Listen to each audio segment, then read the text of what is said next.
Hi friends, welcome back to our channel. ఈరోజు engineering students, MTech graduates AI machine learning aspirant కోసం ఒక excellent opportunity వచ్చింది. DRDO defence research and development organisation నుంచి young scientist laboratory artificial intelligence DYSL ఏఐలో junior research fellow JRF పోస్టుల కోసం official notification విడుదలైంది.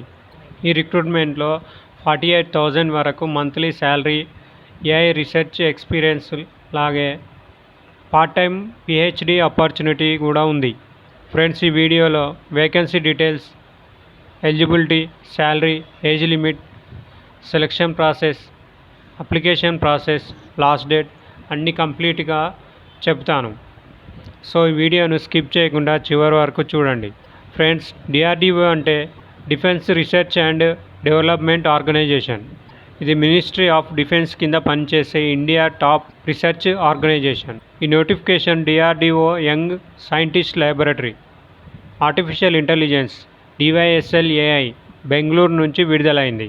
Friends, ఈ ల్యాబొరేటరీలో artificial intelligence, deep learning, machine learning, computer vision, natural language processing, reinforcement learning వంటి latest టెక్నాలజీస్పై research జరుగుతుంది. ఫ్రెండ్స్, వేకెన్సీ డీటెయిల్స్ చూద్దాం. ఈ నోటిఫికేషన్లో జూనియర్ రీసెర్చ్ ఫెల్లో జేఆర్ఎఫ్ పోస్టులు ఉన్నాయి. Total vacancies 4. లొకేషన్ వచ్చేసి బెంగళూరు, కర్ణాటక. ఇది ఏఐ రీసెర్చ్ చేయాలనుకునే క్యాండిడేట్స్కి చాలా మంచి అవకాశం. ఇప్పుడు ముఖ్యమైన ఎలిజిబిలిటీ చూద్దాం. ఫ్రెండ్స్, క్యాండిడేట్స్కి బీఈ బీటెక్ ఫస్ట్ డివిజన్తో పాటు నీట్ లేదా గేట్ క్వాలిఫై అయి ఉండాలి. Option 2, ME MTech first division. Graduate మరియు పోస్ట్ గ్రాడ్యుయేట్ రెండింటి కూడా ఫస్ట్ డివిజన్ ఉండాలి. ఆప్షన్ 3, బేసిక్ సైన్స్లో పోస్ట్ గ్రాడ్యుయేట్ చేసి ఫస్ట్ డివిజన్తో పాటు నీట్ క్వాలిఫై అయి ఉండాలి. ఈ రిక్రూట్మెంట్లో ముఖ్యంగా పైథాన్, జావా, C++లో ఏదైనా ప్రోగ్రామింగ్ లాంగ్వేజ్ బాగా రావాలి. అలాగే machine learning, deep learning, algorithm design, problem solving వంటి మంచి నాలెడ్జ్ ఉండాలి. లైబ్రరీస్లో పైటార్చ్, టెన్సర్ఫ్లో, కెరాస్, టెన్సర్ఆర్టీ ఎక్స్పీరియన్స్ ఉంటే ఇంకా మంచిది.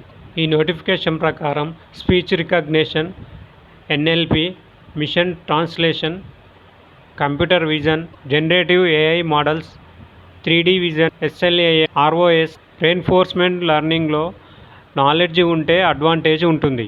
ఫ్రెండ్స్, ఏజ్ లిమిట్ గురించి చూద్దాం. మ్యాక్సిమం 28 ఇయర్స్ వరకు ఉండాలి. ఏజ్ రిలాక్సేషన్ కూడా ఉంటుంది. SC/ST వాళ్ళకి 5 ఇయర్స్, ఓబీసీ వారికి 3 ఇయర్స్. గవర్నమెంట్ రూల్ ప్రకారం రిలాక్సేషన్ ఉంటుంది. ఫ్రెండ్స్, శాలరీ డీటెయిల్స్ గురించి చూద్దాం. జేఆర్ఎఫ్కి బేసిక్ ఫెలోషిప్ 37,000 ఫర్ మంత్ ఉంటుంది. దీంతోపాటు 30% హెచ్ఆర్ఏ కూడా ఉంటుంది. టోటల్ మంత్లీ శాలరీ వచ్చేసి 48,000 వరకు వస్తుంది. అకామిడేషన్ ఇస్తే హెచ్ఆర్ఏ డిడక్ట్ అవుతుంది. Friends, fellowship duration first 2 years junior research ఫెల్లోగా పనిచేస్తారు. పర్ఫార్మెన్స్ బాగుంటే సీనియర్ రీసెర్చ్ ఫెల్లోగా ప్రమోట్ చేస్తారు. ఫ్రెండ్స్, సెలక్షన్ ప్రాసెస్ గురించి చూద్దాం. ఫస్ట్, క్యాండిడేట్స్ని గేట్ స్కోర్ లేదా క్వాలిఫైయింగ్ డిగ్రీ మార్క్స్ ఆధారంగా షార్ట్ లిస్ట్ చేస్తారు. షార్ట్ లిస్టెడ్ క్యాండిడేట్స్కి ఇంటర్వ్యూ ఉంటుంది. ఇంటర్వ్యూ ఆఫ్లైన్ లేదా ఆన్లైన్లో ఉండే అవకాశం ఉంది. ఫైనల్ సెలక్షన్ మాత్రం ఇంటర్వ్యూ పర్ఫార్మెన్స్ ఆధారంగా ఉంటుంది. అప్లికేషన్ ప్రాసెస్ గురించి చూద్దాం. Eligible candidates application form download చేసి ఫిల్ చేయాలి.